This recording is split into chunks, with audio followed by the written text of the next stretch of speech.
Boa tarde a todos. Eu gostaria de inicialmente agradecer a oportunidade de estar aqui colocando um pouco da minha experiência, né, que eu tive nesses primeiros Jogos Olímpicos da Juventude, que eu tive a oportunidade de estar trabalhando não só para a organização do evento, né, mas estar trabalhando como pesquisadora também. Então, muitos de vocês devem estar se perguntando aqui o porquê de eu estar falando em Jogos Olímpicos da Juventude, se a primeira intenção desse seminário era estar apresentando cases brasileiros, né? E aí eu coloco aqui a explicação de que é importante a gente estar falando dos Jogos Olímpicos da Juventude, porque essa foi uma iniciativa da Instituição Maior do Esporte, do Comitê Olímpico Internacional, justamente com enfoque educacional. Então, já que a gente está num seminário, né, de valores olímpicos do esporte, é extremamente importante da gente estar debatendo sobre essa primeira iniciativa, né, atual do Comitê Olímpico Internacional de estar aproximando a educação olímpica do esporte. Fico muito honrada, né, porque eu sou membro também da Academia Olímpica Brasileira, então fico muito honrada de estar aqui passando um pouco dessa experiência para vocês.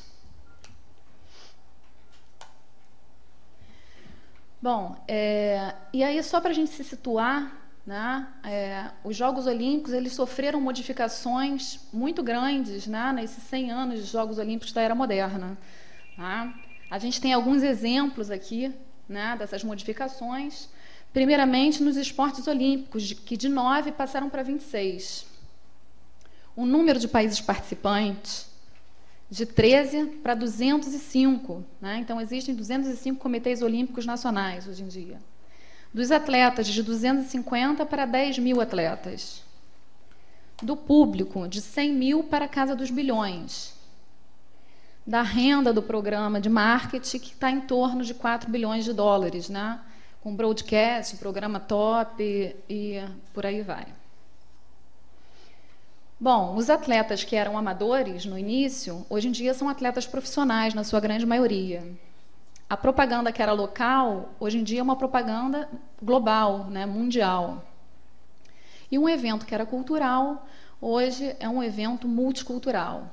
Então, com isso, o COI, com todas essas modificações, né, com esse crescimento, né, desse evento, que hoje é o maior espetáculo da Terra, sem dúvida nenhuma, o COI apresenta desafios, né? Ele possui desafios novos. Alguns deles são esses, né? O doping, a violência, que é crescente hoje em dia no esporte, a segurança, né, com o terrorismo, e o multiculturalismo, né? Como o Comitê Olímpico Internacional vai estar lidando com esses novos desafios, né?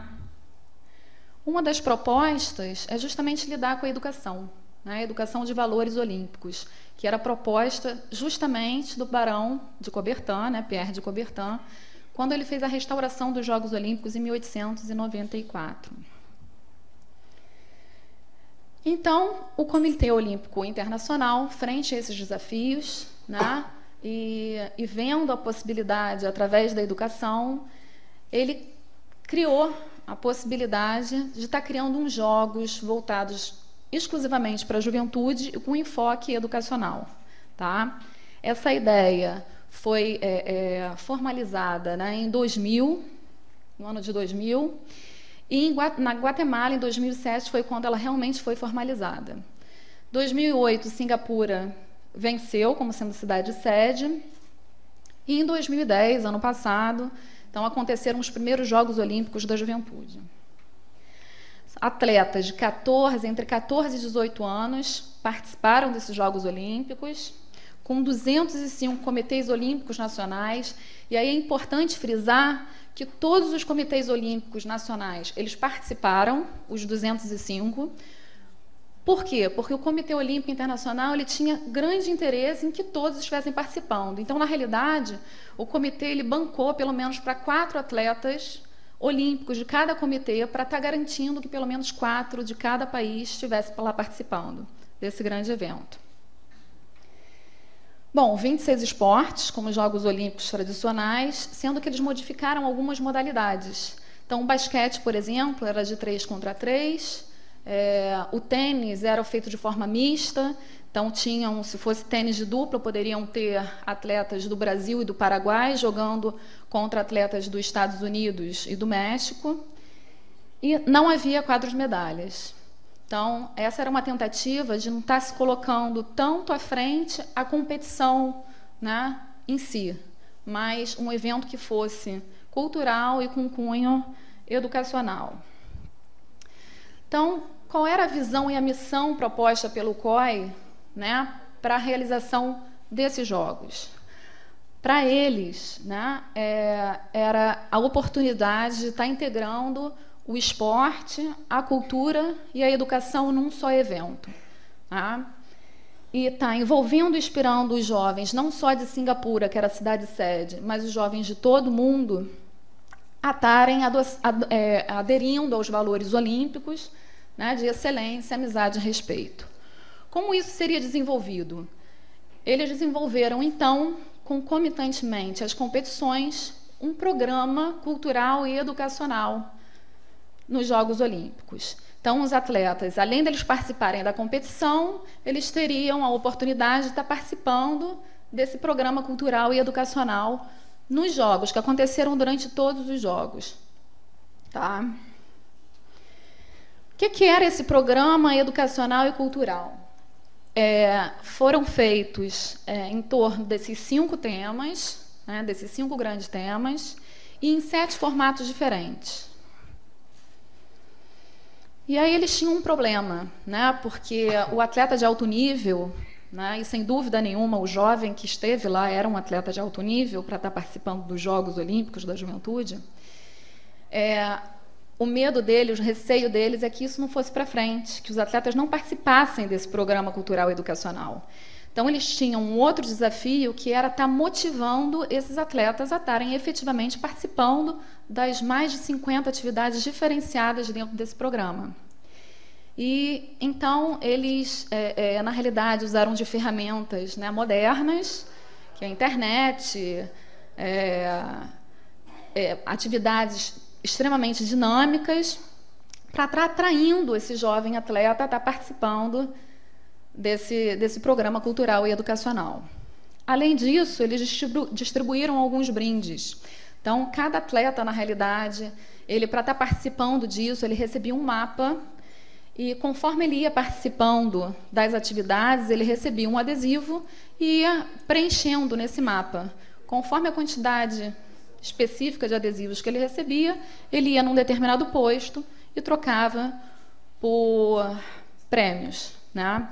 Isso foi uma forma inicial dele estar atraindo a atenção dos jovens.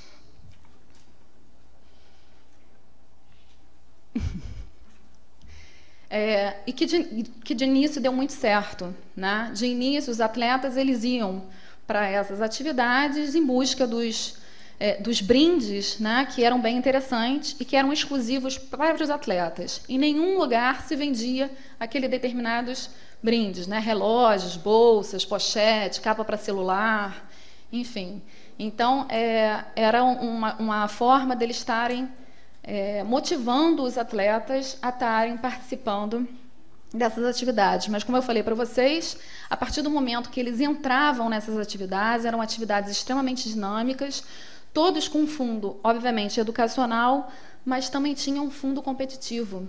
Então, o jovem, quando ele entrava para estar participando de determinadas atividades, a maior parte delas tinha um cunho competitivo. Ele tinha que fazer a determinada atividade em um determinado tempo, e aí tinha um ranking do atleta que conseguiu fazer da melhor forma possível, que conseguiu fazer maior pontuação em determinada atividade. Tá? Bom, essas atividades foram feitas em 7 formatos. Eu vou estar passando aqui rapidamente, porque, como eu falei para vocês, eram mais de 50 atividades diferenciadas. E a maior parte delas foi desenvolvida na Vila Olímpica, o que facilitava também desse atleta estar tendo uma maior adesão a essas atividades, né? Era na própria Vila Olímpica. Então, o atleta só precisava sair da residência dele, onde ele estava alocado, e ir para estar participando das atividades. Apenas 2 formatos, né, dessas atividades foram feitas fora da Vila Olímpica.